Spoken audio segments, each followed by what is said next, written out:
Shalom, shalom, shalom. This is Rabbi Moshe Otero and Boker Tov on this new month of Rosh Chodesh Iyar.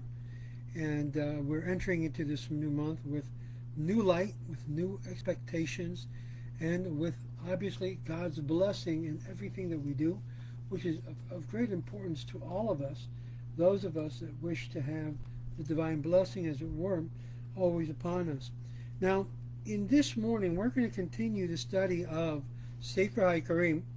Sefer Haikkarim is the book of fundamentals written by Rabbi Joseph Albo, who is a mid-age, medieval Spanish rabbi or rabbi from Spain, who basically established this basic fundamentals in order to give a response to others regarding what is the basics.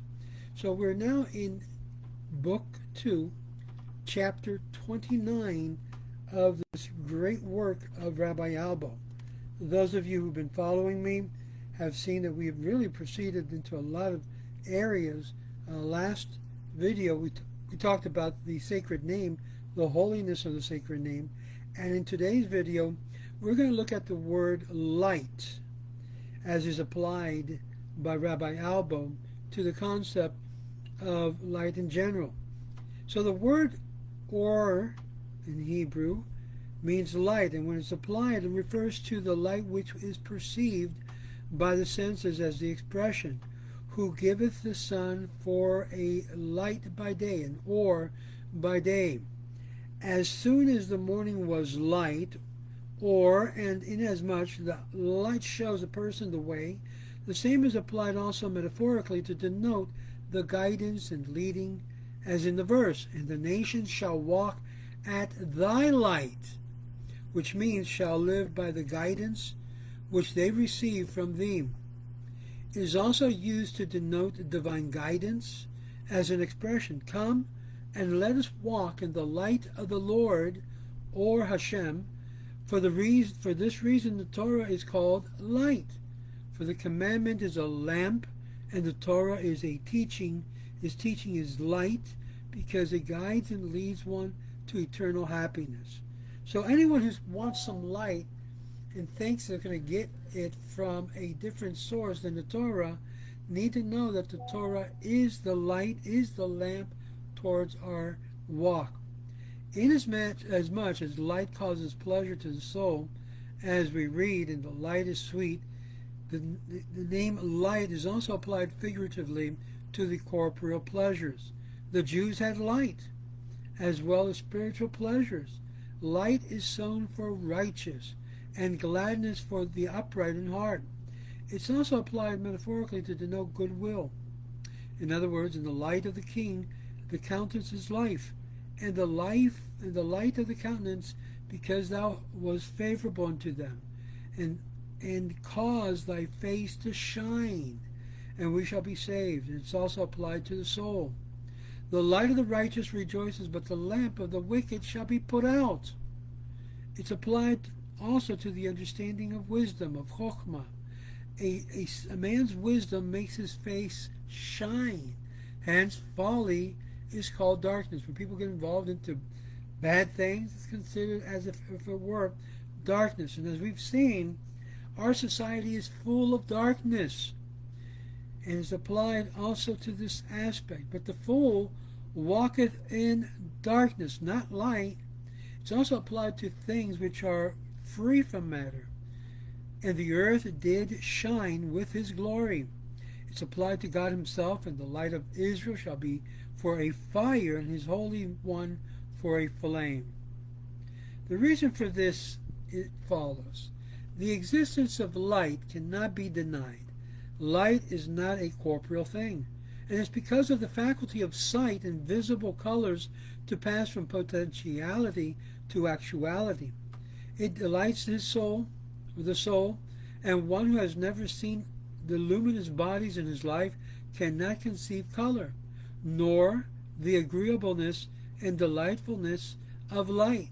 And even he who has seen the luminous objects cannot endure to gaze upon the intense light If he insists on gazing at it beyond his power of endurance, his eyes become dim, so as that he cannot see, therefore, even if it's normally visible. Similarly, the God's existence cannot be denied. God is incorporeal, and he doesn't have a body.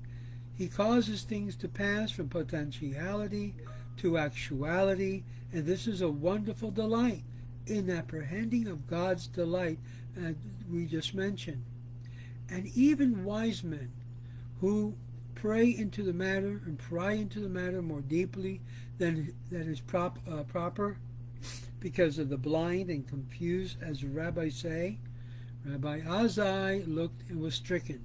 This was the reason why the Bible speaks of God as light, to indicate that though God's existence is something that cannot be denied, like light, nevertheless, since the human mind resides in matter, it is impossible for it to perceive God's essence by means of a separate intelligence,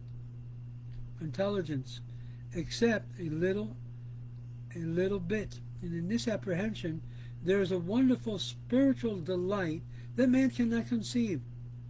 And the amount that is perceived is similar to the amount which the light are dimmed, so that it cannot be looked at the sun, nor enjoy its light as other animals do, though it has some idea of the matter, since it enjoys the weaker light of the moon or the lamp or the light which remains in the clouds.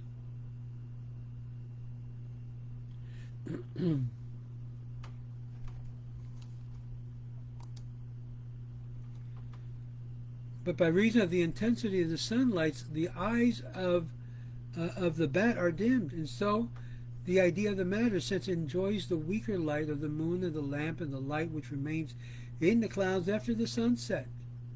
It can also move about in the darkness of the night and avoid the light of the sun. This shows that it avoids it, and unlike the eagle, which by reason to it all the qualities of the light bears a great similarity to the things which are free from matter than to anything else in which the thing may be compared. Hence the Bible compares them to light so as to make it the matter intelligible. But in order to prevent the error of intellectual light is something emanating from a corporeal object like the sensible light, Habakkuk the prophet, describing the conception of divine revelation when the law was given, says that God cometh from Teman, and the Holy One from Paran, Selah. His glory covers the heavens, and his brightness appears as the light. The meaning is that the brightness which appears then was like light, but was not actually light, such as that which is perceptible to the senses. For the sensible light emanates from the corporeal object, while the brightness did not come from the corporeal object. This is why it says as the light and not light. In further explanation of conception, he says to the sequel of the brightness which was perceived at the time of who derived the spark of light and the influence from someone else, but it came from God himself. Hence he says, rays has he at his side, meaning that those sparks of spiritual light comes to him from himself and not from any other one else. This shows that it was not something caused. For the light and the brightness of the splendor of caused things is acquired by them from elsewhere, namely from God, who is the cause of all. The brightness and the splendor and the majesty and the attributes of perfection and perfections of God comes to him from himself and not from another. For he acquires no perfection from another, inasmuch as it's very difficult to understand how he can have all of the attributes of perfection imaginable without having plurality. In his essence, and how every one of them can be infinite in excellence, he says, and there is the hiding of his power. The meaning is that the attributes which are comparable to rays emanating from his side, as we will see, is something marvelous. and is part of the general nature, that he is an infinite being, but not specific elements as specific. Just as we say that a person conceives the general nature of all human beings, past and future, in a general way, but he cannot conceive the specific nature of every individual. It is clear, therefore, that the infinite perfection of God cannot be comprehended except by God alone, who is infinite in every aspect. Hence, the Bible uses the expression, and there is the hiding of his power. It is clear also that when God is compared with a light, it is merely a linguistic metaphor in order to bring the matter nearer to the understanding, but nothing else. The same way as Ezekiel the prophet, describing the glory which appeared to him like brightness, as the appearance of a bow that is in the cloud in the day of rain, so was the appearance of the brightness that compares around about.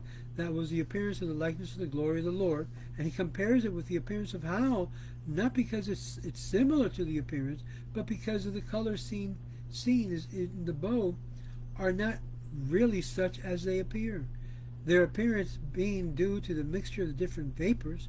This is proved by the fact that the moisture in the eyes sometimes produces the appearance of a circle in the air with the colors and the rainbows, though of course there are no such colors in reality. Ibn Sina says, I understand certain elements of the phenomenon of the rainbow, and certain elements I don't understand. But I do not understand the nature or the causes of the colors, and I am not satisfied with the current opinions of the subject, which are untrue and foolish. From these words it appears that there is no explanation for the existence of the apparent colors, and that they are merely appearances and do not really exist.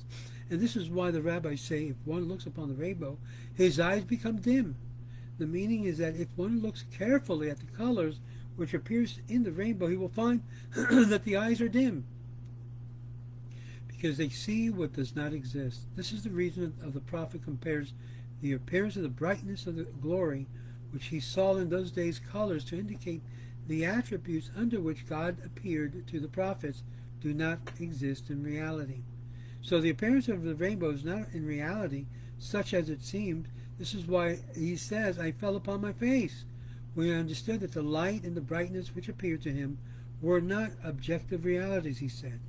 This is the appearance of the likeness of the glory of the Lord. And he does not say this is the appearance of the glory of the Lord, but as the word likeness.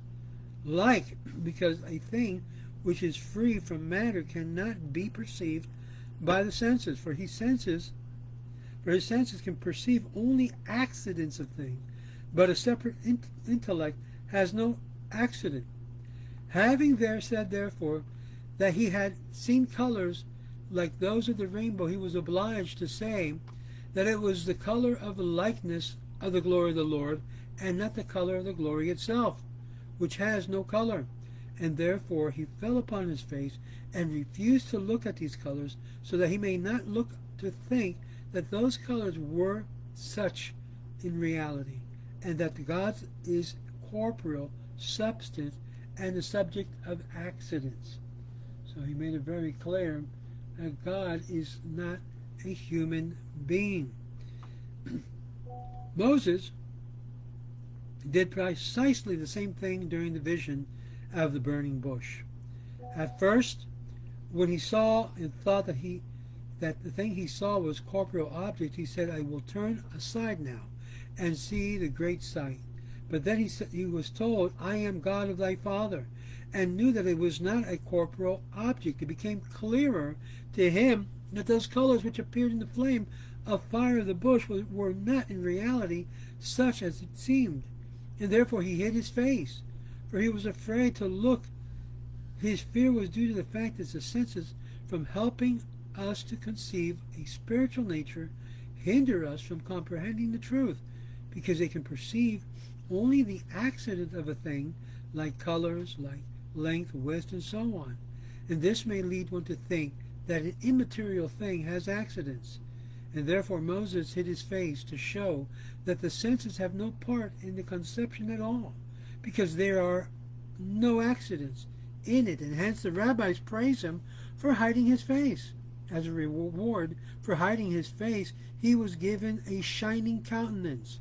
And because, as we said, a spiritual object is compared with a light, the Bible applies the term light to the world of the sense of separate intelligence as the rabbis understand it. Now, in Bereshit Rabbah, the Midrash, we find a following comment on this verse. And God saw the light that it was good, and God divided. Said Rabbi Yehuda, son of Rabbi Shimon, God set apart the light for himself, for he had no creature can use it except myself. And that is why it's written, I and the light dwells with him.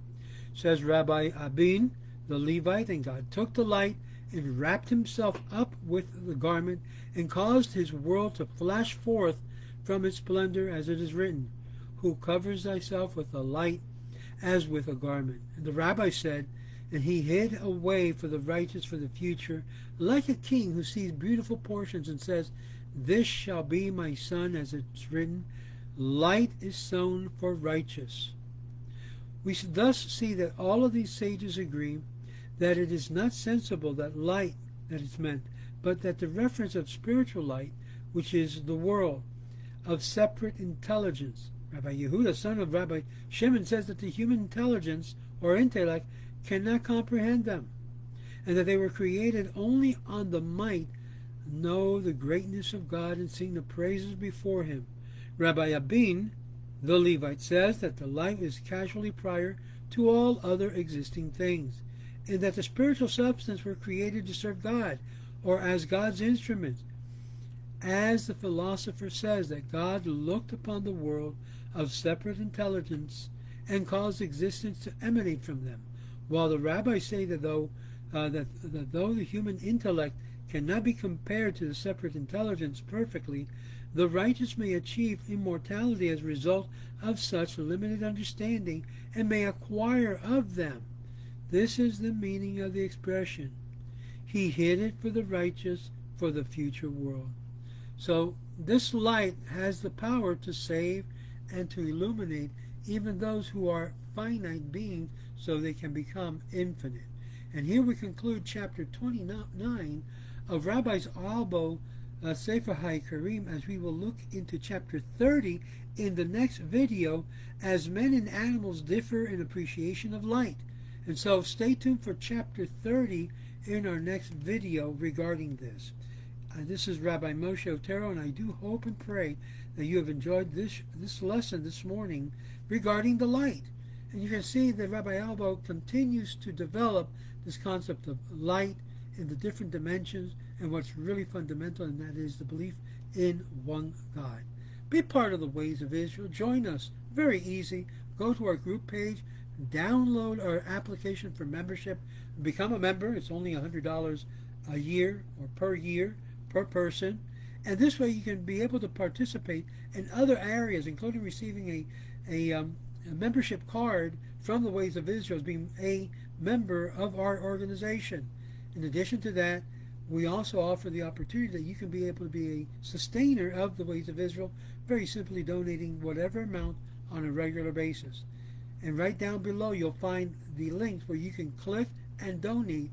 Any amount is welcome and helps us in many different ways. May God bless you and yours, and this morning as the light shines through the sun, through the windows, and through this world, may it also shine in your life and the life of others. Shalom and Baracha. This is Rabbi Moshe Otero with the Ways of Israel.